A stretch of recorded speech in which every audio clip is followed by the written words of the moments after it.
Alicia, when you talk about what sounds like really high levels of support for Donald Trump among Latino voters, it's policies like this that make that data confounding to me, because the conservative Latino support that Republicans I worked for had was all rooted in Ronald Reagan's policies and his vision of America as a shining city on the hill, as well as Ronald Reagan's amnesty. I mean, conservative Latinos do not view America as a country that rips migrants and asylum seekers apart from their newborn children, which is exactly what Donald Trump has done.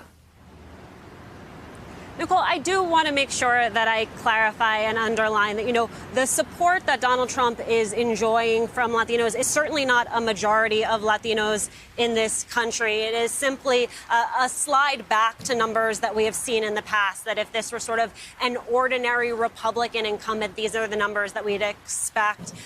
But to your point, when I talk with Democrat Latino voters, this is certainly an animating issue. And, as both you and Charlie has said, it is about the policy, but it's also about what the policy indicates about the direction of this country. And, in as much as it is an issue for Latinos, and I think this often gets framed as an animating issue for Latinos, understandably, because it is, as you both know, this is an issue for a much broader swath of the electorate, voters that are going to be absolutely critical, either in large chunks or on the margins. I mean, you talk about evangelical voters who may like the, nomination and confirmation of Amy Coney Barrett. They have major reservations about family separation. You talk about suburban women. They were very invested in this, and they're going to be invested in it again. You talk about polling where you see about 60% of swing voters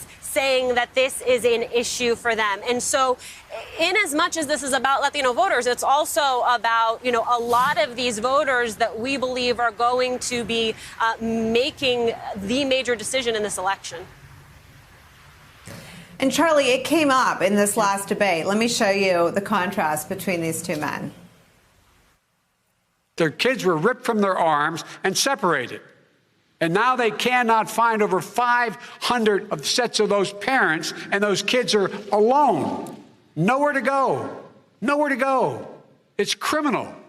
It's criminal. Let me ask Kristen, you about I will say this. They went down. We brought reporters, everything. They are so well taken care of. They're in facilities that were so clean.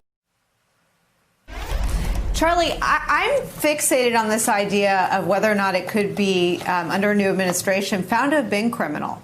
I mean, the torture that these children endured, if this were another country, would end up on the NSC briefing book to raise policies that, our government views as human torture. And certainly what shows up in the IG report is that prosecutors were directed not to let age be a factor, that Rod Rosenstein said on a call that don't look at age as a determining factor. And therefore, as a result of that, they ripped breastfeeding infants away from mothers as part of this policy. I mean, I am encouraged that Joe Biden is going to look back at this. And I don't think everything that Trump did is worth our time or our trauma as a country to look back at. But how we treated the most vulnerable, the people who showed up on our borders seeking asylum, fleeing violence from their home countries, coming to a country where they didn't speak the language, but trusting the American government with their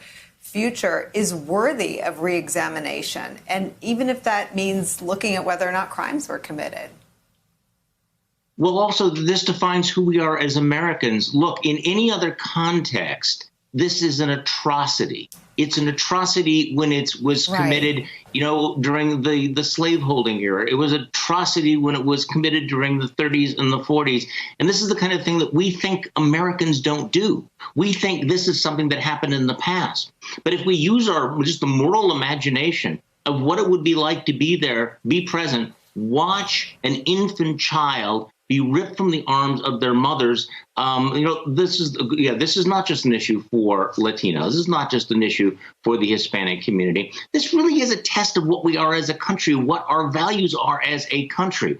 And so to go from a vision of America as the shining city on the hill to a nation that is prepared to countenance ripping children from the arms of their parents and separating them perhaps permanently. This is a shocking moment. This is a defining moment of our era. And I do think that historians are going to look back on this and say, what was going on in the United States of America with the American people at this time?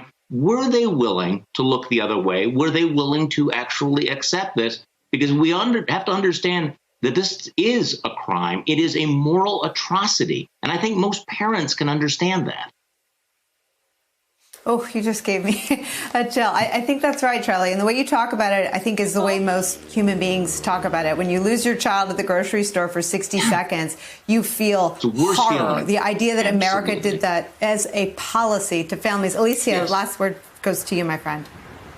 Yeah, I just want to say that in as much as we're talking about family separation and we're talking about these 545 children, we also need to be careful to zoom out and see the challenge or the opportunity, depending on how you look at it, which is what we're really talking about is the immigration system here in America. You've had Joe Biden say not only that he wants to reunite these families, but that he wants to talk about immigration reform in the first 100 days of his administration, that he wants to reinstate protections for DACA recipients.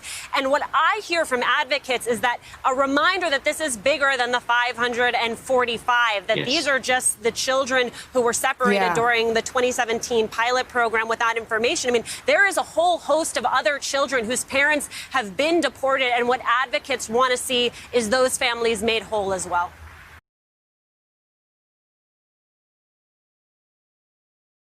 Hey there, I'm Chris Hayes from MSNBC. Thanks for watching MSNBC on YouTube. If you want to keep up to date with the videos we're putting out, you can click subscribe just below me or click over on this list to see lots of other great videos.